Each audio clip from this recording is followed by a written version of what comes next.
I would say. Andy Dalton and the 7-0 Bengals face the 2-6 Browns tonight. Johnny Manziel will be under center. The last time he faced the Bengals, it wasn't pretty. His QBR was 1.1. He threw for 80 yards, 2 interceptions, and was sacked 3 times in a 30-0 loss. But that was his first career start. Tonight, it will be his 4th. We welcome in Ryan Clark. How are you, Ryan? I'm doing well. How are you guys? Welcome back. Good. Appreciate Good to see you, as always. All right, What's up, big boy? What's happening? What do you expect from Johnny tonight? I expect them to go with the Tennessee Titans, Johnny, the guy that threw 15 times, was 8 for 15. I expect them to try to find ways to protect him. I also expect him to produce some big plays. The happiest player on the field tonight will be Travis Benjamin, because it seems like when Johnny plays, he gets opportunities deep down the field because Johnny wants to go there. He wants to be explosive. Coach Pettin and the coaching staff at Cleveland, they have to find a way to protect him, getting the ball to Duke Johnson, finding ways to use Bornage in the passing game, because he has been very productive in these last few weeks. You're going to get some good things from him, but you're going to get bad ball security. You're going to get mistakes in the passing game, making bad decisions, because that's who he is. He's not going to come out tonight and be a ball control, let's do everything correct, I'm going to stay in the pocket, make my reads, throw the ball away if I don't have it type of guy. And you can't expect that from him. On the other side of that, Carlos Dunlap, Geno Atkins, Michael Johnson, Burfict. You have Adam Jones on the outside. So there's all these people on the other side of the ball that's going to make this extremely hard for Johnny Manziel. This is one of the best teams in the AFC, the #1 team in the AFC North, who just realized and found out they can win games without playing their best ball. Short week for Johnny Manziel against a really good team. There's going to be some good things, some bad things, but they'll lose by 2 touchdowns. That's to put it mildly, I would think. Stephen A. Nothing but love and respect for my Libra brother, Ryan Clark, up there. Libra brother? Libra. Where did that come from? It's a great month. It's a great month. What are we talking about? He's born October 12th. I'm October 14th. It's a great month. I need to Google those What about traits. that week? Think about that week. What's the problem? That's number one. I just brought that up. Much love and respect, because at some later date off the air, Ryan Clark, you and I will discuss why you let Skip put you up to wearing that shirt. We'll discuss that later. We'll discuss that later. Wait, can I interject? Because you're both Libras, is that why you repeat just about everything Ryan says on this show? Well, I wasn't aware that I did that, but if I do so, there is no shame, because the man happens to know a thing or two about football, certainly more than I know. So I tell people when I'm giving my speeches, I'm brilliant because I know I'm not. I just steal brilliance from other people. He's brilliant when it comes to the game of football. I'm listening to his expertise, and I get what he's saying. Let me piggyback off of that, however, Skip, in all seriousness, when we go to Cleveland and Cincinnati. We've been talking about Johnny Manziel and the absence of weapons. Skip, this team has a decent passing attack. They've got a top 10 passing attack. Their problem is in running the football, because they don't have anybody that's averaging more than 3 yards a carry. So when you talk about a Duke Johnson, you've got to get him the ball. You're talking about a Kelvin Benjamin, you've got to get him the ball. You're looking at some of these guys, the Gabriels of the world, Barnage of the world. You got to get these guys the football.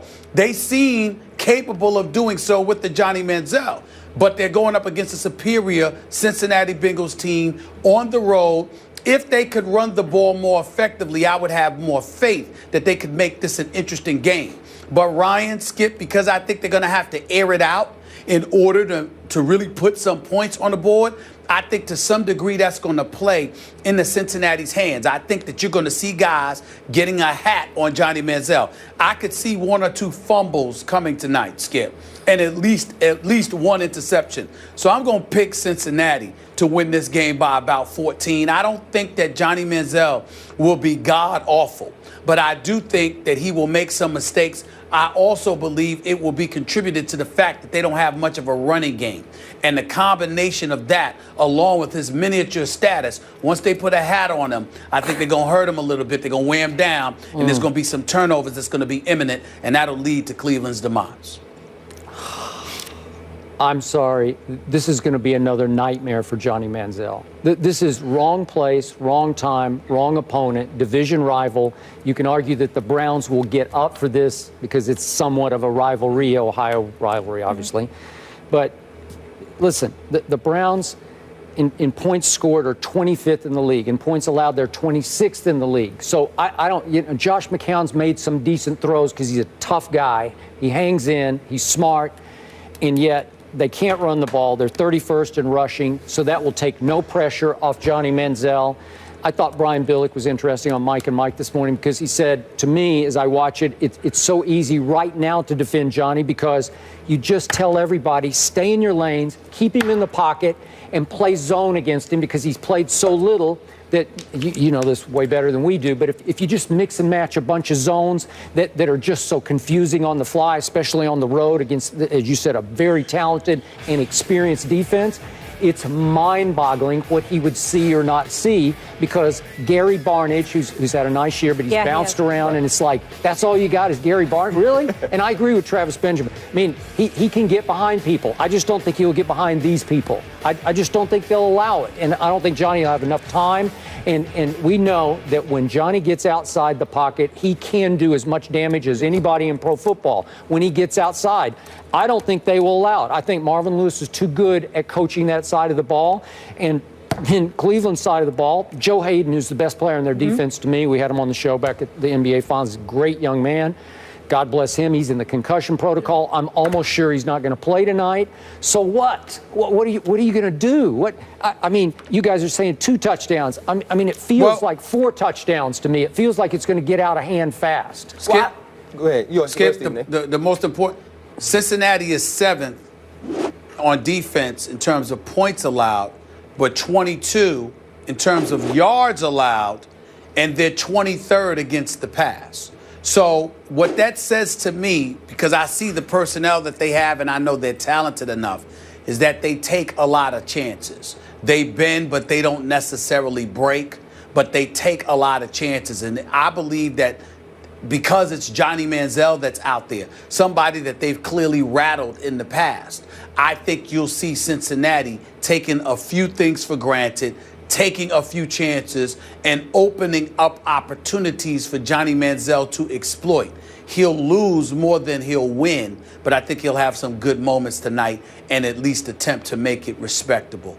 I think he'll pull that off to some degree for at least 3 quarters. Can I throw one thing out there? Dalton has struggled against the Browns, guys. They've held him under 120 yards passing the last 3 times they played. The last 2 home games, a QBR of 4.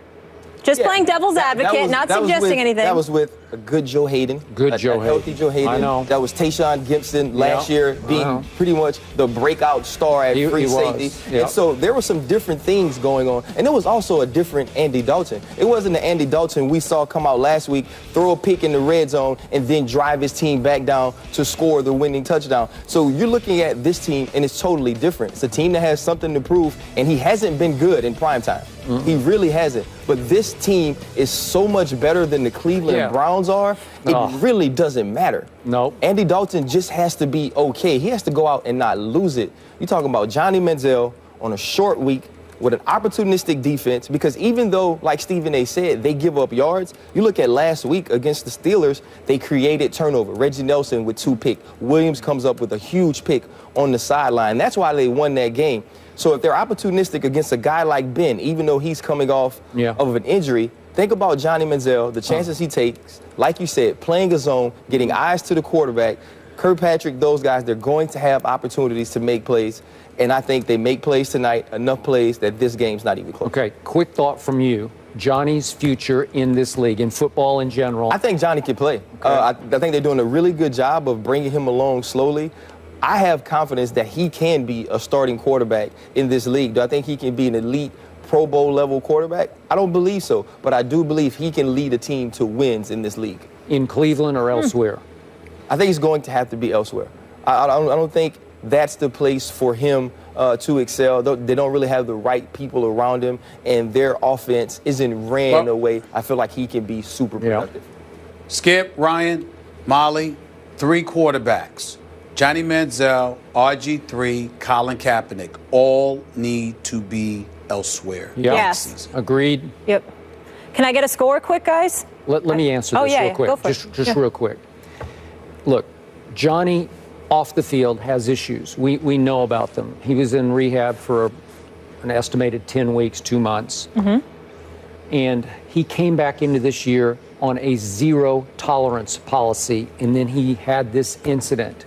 And it really, really disappointed me. I'm a big fan of his on and off the field, but I think he did himself so much damage around the league in interest level on other teams because he showed everybody, I don't really care about football that much because I'm going to threaten it with this incident. And I'm going to admit to the cops, well, I'm off the wagon. I had a couple of drinks earlier today. Then you got the incident with his live-in girlfriend, and we're not sure how that's going to come out after the investigation.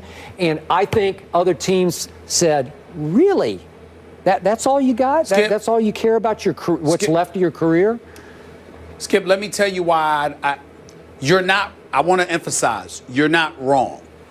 But I'm going to tell you why I think you're a bit more alarmed than you need to be.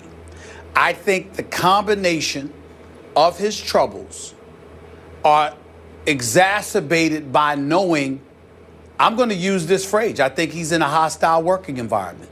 What I mean by that is that hostile working environment, in some people's eyes, at least to some degree, is defined by being in a place where you know you're not wanted by some powers that be. And life is made to be unnecessarily difficult for you. The nuances of your daily activities, if you can understand where I'm coming from, Ryan, that's where I'm going here. I think it's the combination of his troubles combined with the working environment, combined with the people that he has around his personal life. Because aside from the incident in question that we're still trying to learn about as it pertained to his girlfriend and he being pulled over by the police, it was clear that he ain't the only one that was drinking something. So if you have somebody in an intimate capacity that's involved in your life, and the very, very thing that inhibits you and is a detriment and an Achilles to you is surrounded by you because of who you have in your life, then you got some changes to make. Correct. And so for me, it's about him needing a different location more so than anything else. And I think that different location ultimately assists everything, because if you're in a better working environment, you got a better attitude. When you have a better attitude, it's almost like having money. If you've got something and if you don't have anything, Skip, one of the problems we've got in our society, if you don't have anything, you don't have anything to lose. But when you have something to lose, and then you guard it better. And as a result, the company that you keep, the environment that you're around, the people that you allow to be in your inner circle, you are much, much more guarded. So I think the second he goes elsewhere to a place that welcomes him, I think everything will get better from that point forward. And that's why I say I don't think that you should be as worried. The big problem in all of this is that man is in Cleveland. I think if he were in Texas, with the Houston Texans or somebody, I think it would be a better environment. Yeah, for him. I agree with your premise, and I hope you're right about his future. Yep. And also, I like the cap and RG3 there as well. Also need a change of environment. Ryan sticking with us. Up next, let's talk about some champions, guys. JPP back on the practice field with the G-Men, and he could play this weekend. Yeah.